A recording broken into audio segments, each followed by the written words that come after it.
Bulletin का बाकायदा आगाज करेंगे। तौहीन अदालत के सुप्रीम कोर्ट ने मुस्तफ़ा कमाल की फौरी माफी की इस्तदा मुस्तरद कर दी है। फैसल वावडा से तौहीन अदालत के शोकॉज नोटिस पर एक हफ्ते में जवाब तलब कर लिया गया। मुस्तफ़ा कमाल और सेनेटर फैसल वावडा की प्रेस कॉन्फ्रेंस दिखाने पर तमाम टीवी चैनल्स को भी शोकॉज नोटिस जारी। सुप्रीम कोर्ट ने तमाम टीवी चैनल से 2 हफ्ते में जवाब तलब कर लिया है। समाअत 28 जून तक मुलतवी कर दी गई है। पैमरा ने अजीब कानून बना दिया है कि कोर्ट की कार्रवाई रिपोर्ट नहीं होगी। ये ज्यादती है, कार्रवाई क्यों रिपोर्ट नहीं होगी? चीफ जस्टिस की जानिब से रिमार्क्स दिए गए। ऐसी गालम गलोच किसी और मुल्क में भी होती है? चीफ जस्टिस काजी फाइज़ की जानिब से सवाल किया गया। टीवी चैनल्स ने अपना प्लेटफॉर्म मुहैया करना छोड़ दिया तो मामला खत्म हो जाएगा।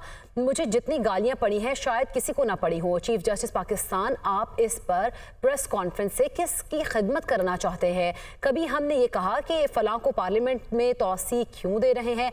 कभी ज़ात पर नोटिस नहीं लिया। आपने अदलिया पर बात की इसलिए नोटिस लिया है। जजेस के कंडक्ट पर बात करना तौहीन अदालत में आता है, अटॉर्नी जनरल की जानिब से कहा गया। जबकि अरकान पार्लियामेंट को बात करते हुए एहतियात करनी चाहिए, अटॉर्नी जनरल की जानिब से यह भी कहा गया है। पार्लियामेंट में भी जजेस के कंडक्ट को ज़ेर बहस नहीं लाया जा सकता। हमें किसी को तौहीन अदालत का नोटिस देने का शौक नहीं है, चीफ जस्टिस काजी फाइज़ की जानिब से ये कहा गया है। आपको बताएं कि तौहीन अदालत केस में अहम रिमार्क सामने आया है। सुप्रीम कोर्ट ने मुस्तफ़ा कमाल की फौरी माफी की इस्तदा मुस्तरद कर दी है। फैसल वावडा से तौहीन अदालत के शोकॉज नोटिस पर एक हफ्ते में जवाब तलब कर लिया है। जबकि मुस्तफ़ा कमाल और सेनेटर फैसल वावडा की प्रेस कॉन्फ्रेंस दिखाने पर तमाम टीवी चैनल्स को शोकॉज नोटिस जारी हुए हैं। सुप्रीम कोर्ट ने तमाम टीवी चैनल से 2 हफ्ते में जवाब तलब कर लिया है और समाअत 28 जून तक मुलतवी कर दी गई है। पैमरा ने अजीब कानून बना दिया है कि कोर्ट की कार्रवाई रिपोर्ट नहीं होगी। चीफ जस्टिस की जानिब से रिमार्क्स दिए गए हैं। और सेनेटर फैसल वावडा ने कहा है कि माफ़ी मांगना गुनाह नहीं, अगर कोई गुनाह किया हो तो माफ़ी मांगूं। अदालत और जजेस का एहतराम करता हूं, अदालत का जो भी फैसला आएगा उस पर अमल करूंगा।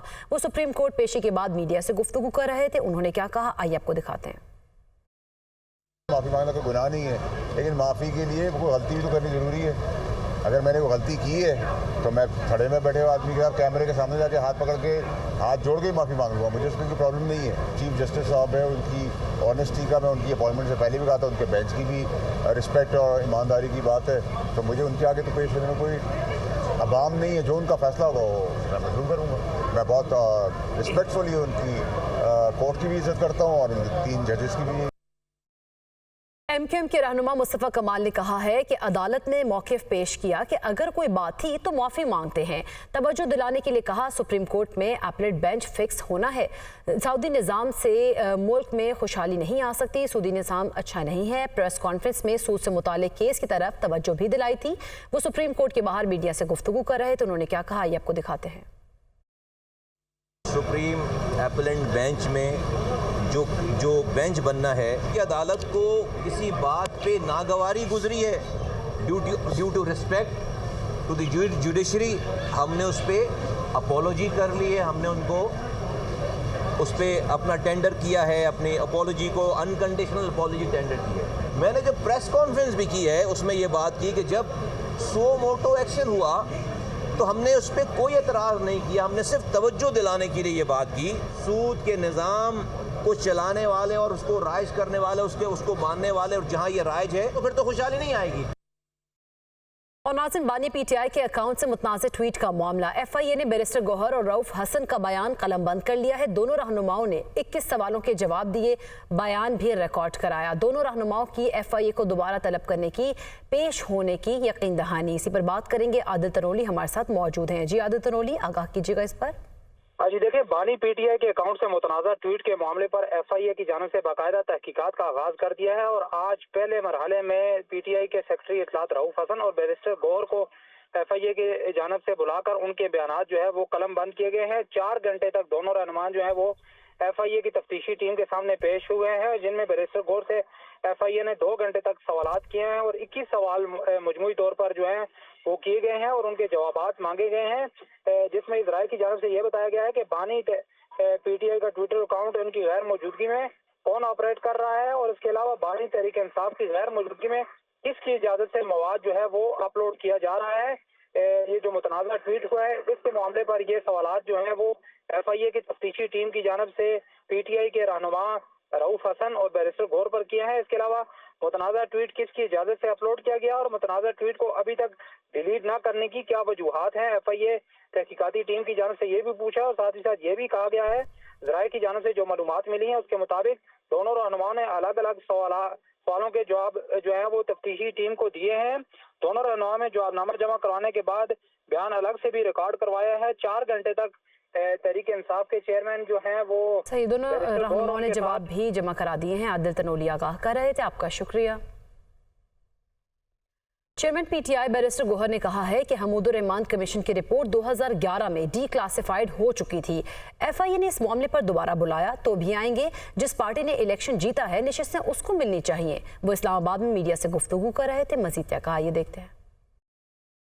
देखो, हमूदुर रहमान कमीशन की रिपोर्ट तो डिक्लासिफाइड हो गई थी 2011 में, और डिक्लासिफाइड वर्जन तो आर्मी कोर्टों में भी मौजूद हैं, तो इसलिए वो तो ऑलरेडी अवेलेबल है। और दोबारा FIA ने बुलाया है तो आएंगे कि जो पार्टी सीटें जीतें उसकी मैंडेट उसको मिलने चाहिए।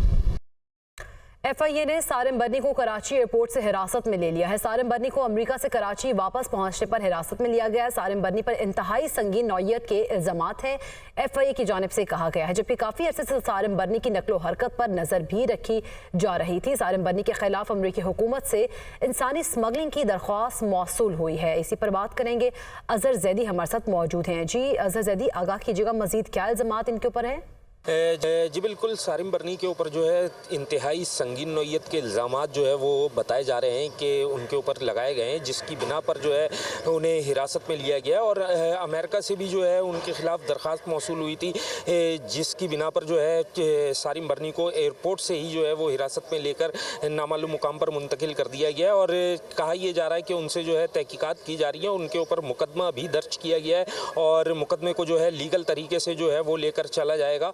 और मैं आपको बताता चलूं कि सारिम बर्नी के ऊपर जो है इंसानी स्मगलिंग के जो है संगीन नौयत के इल्ज़ामात हैं, जिसकी बिना पर उन्हें जो है हिरासत में लिया गया और सारिम बर्नी की जो नकलो हरकत है उसके ऊपर जो है काफ़ी अरसे से FIA इंसानी स्मगलिंग की जो है वो नज़रें थीं और उनके जो नकलो हरकत थी उसके ऊपर जो है वो कहाँ ये जा रहे हैं, क्या कर रहे हैं, इसके ऊपर जो है बड़े मामला जो है वो तय पा गए हैं। और मैं आपको यहाँ ये भी बताता चलूँ कि सारिम बर्नी के जो सामान था, सफरी सामान, वो भी जो है FIA इंसदाद इंसानी स्मगलिंग सर्कल जो है वो मुंतकिल कर दिया गया है, जबकि सारिम बर्नी ट्रस्ट का जो डेटा था वो भी यहाँ पर जो है वो मुंतकिल कर दिया गया है। इस वक्त भी जो है तहकीकात सारिम बर्नी से जो है वो तहकीकात की जा रही हैं। जी सही, तहकीकात अभी की जा रही हैं। बहुत शुक्रिया अजहर जैदी, आप हमें आगाह कर रहे थे। आगे बढ़ते आपको बताएं कि नरेंद्र मोदी ने वज़ीर-ए-आज़म के ओहदे से इस्तीफा दे दिया है। भारतीय मीडिया के मुताबिक भारतीय सदर ने नरेंद्र मोदी का इस्तीफा मंजूर कर लिया है और नरेंद्र मोदी 8 जून को तीसरी मुद्दत के लिए वज़ीर-ए-आज़म का हल्फ उठाएंगे। भारतीय इलेक्शन में बीजेपी और इत्तेहादी जमातों को 293 निशिस्तें हासिल हुई हैं। भारत में हुकूमत साजी के लिए 543 में से 272 निशिस्तें दरकार होती हैं। कांग्रेस की बात करें और इत्तेहादी जमातों की बात करें तो उन्होंने 232, जबकि दीगर छोटी जमातों को 18 निशिस्तें मिली हैं। भारतीय अवाम ने मोदी का अब की बार 400 पार का नारा गलत साबित कर दिया है।